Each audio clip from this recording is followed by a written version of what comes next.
Yeah. Hello. Hey. Listen. Nature crimes, wildlife and timber trafficking, illegal mining, illegal land conversion, as well as crimes associated with fishing can devastate our people and our planet. Crime against nature is actually crime against all of us, because at the end of the day, each one of us will suffer. They threaten national security, undermine rule of law, fuel corruption, destroy ecosystems, drive species to the brink of extinction, and spread disease. Yes, there is a legal trade and illegal trade. And this agreement, which regulates that trade through its 3 appendices, with the first appendix, which basically gives a total ban of any trade on specific species.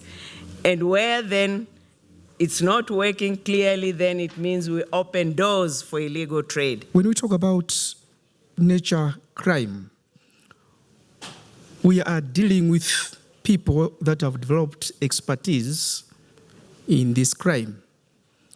And it's not easy to uproot them. And sadly, even according to our own joint UNEP Interpol investigation done some years back, we found out that environmental crime is the 4th largest criminal activity in the world. Nature crimes often converge with other criminal activities, such as drugs and weapon trafficking and trafficking in persons.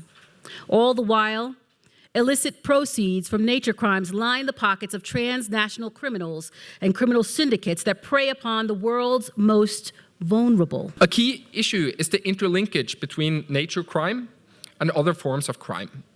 Companies and networks who exploit natural resources illegally also perpetrates crimes such as corruption, tax evasion, document fraud, and money laundering. Illegal deforestation deprives communities of vital resources and also contributes to carbon emissions.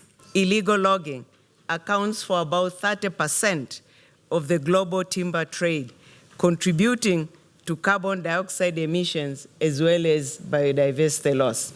In addition, illegal mining can lead to mercury contamination and heavy metal and chemical releases from tailing ponds that damage human and environmental health.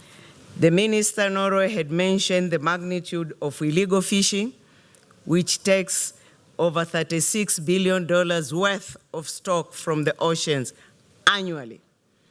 This is the amount of money which would have been useful for the economic development of the countries. While we continue to pursue distinct efforts to address each type of nature crime, we must also strategically address them as a group. So then, what can be done?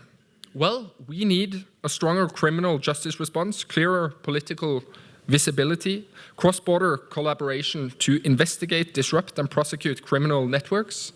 We need to support and safeguard the voices of civil society who expose nature crime. And finally, we need to learn from what works. Many countries, including those in the panel and audience here today, are at the forefront in fighting organized nature crime, and we have much to learn from them. And for me, there is 3 priorities to be able to tackle those crimes. First is political mobilization. That's why we're here, and that's why we need to continue doing, especially in big electoral years. Second big pillar for me, it's financial contribution and mobilization, and also strengthening the legislation. But the 2 goes hand with hand. If you have a stronger regulation, stronger legislation, you need also financial contribution, additional resources to be able to just reinforce this legislation. And the third big pillar for me and for France is the effective cooperation. And that's why I'm really pleased to be here. I'm really pleased that there is this Nature's Crime Alliance, because we need to talk to each other. We need to make sure that the different police, the different judiciary organization and body, we all talk together, because it's cross boundaries and cross-sectorial criminality, and not one single country, even if it's really powerful, will be able to tackle by itself this kind of criminality. We identify areas of crime convergence and target approaches and policy responses to broadly address nature crimes. We target common bad actors and choke points, and we leverage new tools and technologies. We build journalists' capacity to report on nature crimes and disrupt money laundering and illicit financial flows associated with nature crimes. Open access to high-resolution satellite imagery that can be used by law enforcement and civil society to monitor and act on tropical deforestation, including illegal activities. The State Department provides tens of millions of dollars annually to strengthen criminal justice systems to combat nature crimes around the world, including $50 million a year to target wildlife trafficking. Action research is very, very critical because we'll be learning as we implement. There are other things that we do not know now. We should avoid taking things for granted or assuming, because criminals are many times one step ahead of the law enforcers. Now, we also employ sanctions and other tools to prevent traffickers from using the United States as a transit point for organized crime. If we do not tackle corruption, it's going to be difficult to fight this vice. We restrict U.S. travel for wildlife and timber traffickers, including by denying them visas.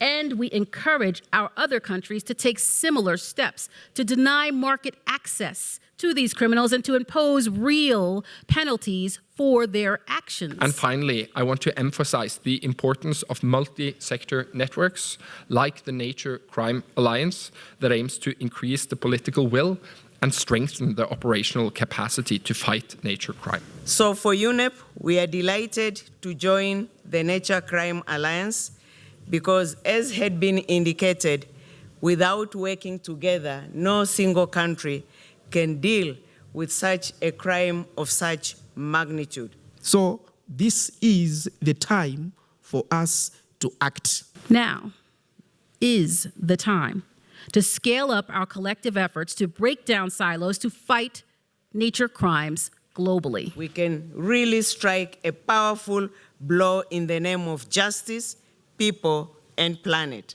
Thank you. Yeah. Hello. Hey. Listen.